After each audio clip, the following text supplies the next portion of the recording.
umbuzo kanti impendulo seyikhona ingaphambili.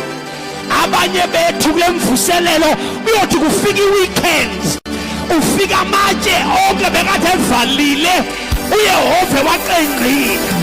Abanye bethu bebekwi-interview kule veki uyothi ufika ngomvulo olandelayo ufika amatshe eqengqiwe.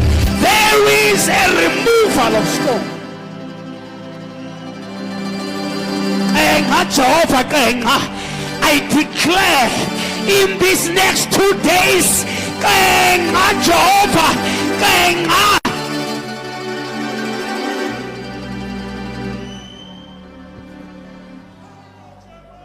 So then, iti Bible, when they arrive, Israel already, remember, Matthew uzasinikeza i-present tense and the past tense of the text. Ngoba xa efika ilitye liqengqiwe usinikeza i-preview uba kwenzekeni phambi koba bafike.